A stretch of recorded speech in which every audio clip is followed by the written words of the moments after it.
Question. जगावं की मरावं हा एकच सवाल आहे.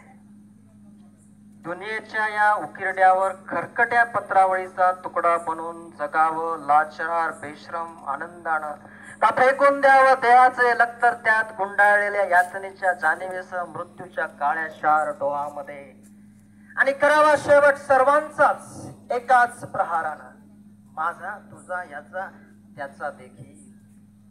मृत्यूच्या महासर्पानं जीवनाला असा डंक मारावा की त्यातून येणाऱ्या निद्रेला नसावा जाणीवेचा किनारा कधी.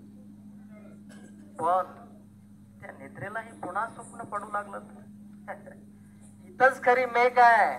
नव्या स्वप्नांच्या अनोळखी प्रदेशामध्ये प्रवेश करण्याचा धीर होत नाही. म्हणूनच आम्ही स्वीकारतो हे जुनं जागेपण, स्वीकारतो प्रेताच्या निर्जीवपणाने अभिमानावर होणारे बलात्कार, अस्तित्वाच्या गाभाऱ्यात असणाऱ्या सत्वाची विटंबना, आणि अखेर करुणेचा कटोरा घेऊन उभे राहतो खालच्या मानेनं आमच्याच मारेकऱ्यांच्या दारापाशी. विधात्या, तू इतका कठोर का झालास? एका बाजूला ज्यानं आम्ही जन्म दिला ते आम्हाला विसरतात, आणि दुसऱ्या बाजूला ज्याने आम्हाला जन्म दिला तोही आम्हाला विसरतो.